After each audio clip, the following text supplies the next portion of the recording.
Welcome to the Explainer. We're just tossing the usual agenda right out the window today. We've got to drop straight into the absolutely electric, high-stakes playoff atmosphere of May 9, 2026. Cleveland versus Detroit, Game 3. This wasn't just another matchup, right? This was a tactical masterclass wrapped up in a street fight. The pressure in that building was literally off the charts. So if you love deep dive basketball strategy and seeing exactly how superstars respond when their backs are firmly against the wall, well, you're in the right place. Okay, let's dive into this. To really grasp the gravity of this game, we've got to look at exactly what Cleveland was up against. Check out this quote from the game coverage. They called Cade Cunningham an absolute killer the entire playoffs. And honestly, they hit the nail on the head. Coming into this matchup, Detroit had an absolute stranglehold on the tactical flow of the series. They were playing with that kind of supreme, untouchable confidence you only see when your lead guard is just operating on a legendary level. Section 1. High stakes in Game 3. The Cavs must win. Section 2. The Cunningham threat. Detroit's engine.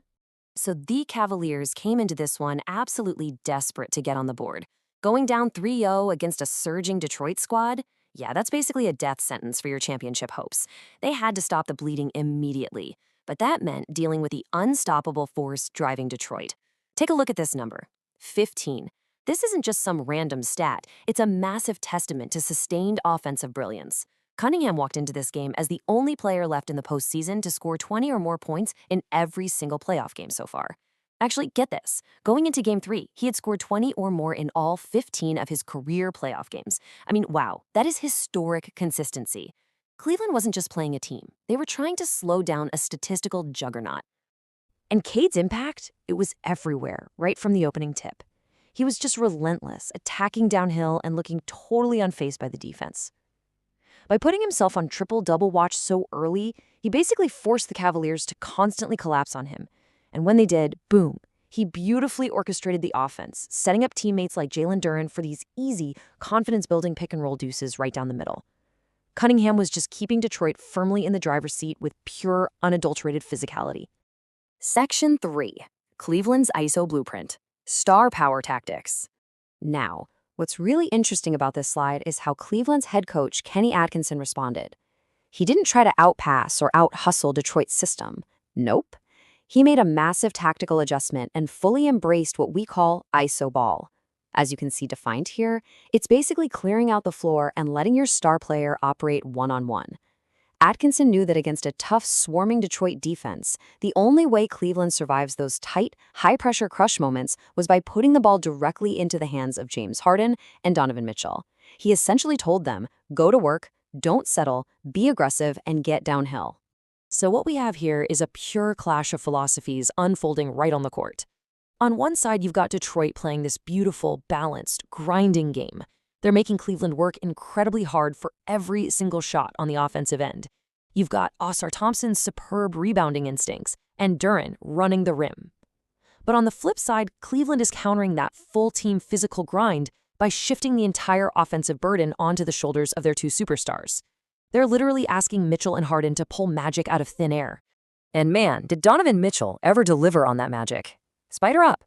I gotta tell you, the game tape on Mitchell from this night is just ridiculous. He was operating on a completely different planet.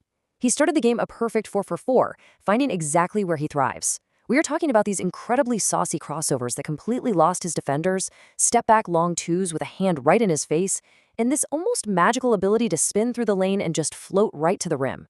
Whenever the offense started to bog down, Mitchell just used his pure athleticism and shot-making to bail them out. Section 4. The front court battle. A war zone in the paint. But let's look away from the guards for a second, because down in the trenches, a totally gritty, physical battle was developing under the rim. Detroit's Ausar Thompson was an absolute menace. His instincts are just off the charts. He was grabbing offensive boards, taking it coast to coast, and just constantly being a nuisance around the ball. Tobias Harris was also highly effective for Detroit, finding his spots and posting up against smaller defenders. But hey, Cleveland held their ground. Evan Mobley was a massive defensive presence, securing his own boards and delivering these critical blocks, while Jarrett Allen provided huge momentum-shifting throwdowns at the rim. It was a literal heavyweight fight in the front court. Section 5. Closing time heroics. The final minutes.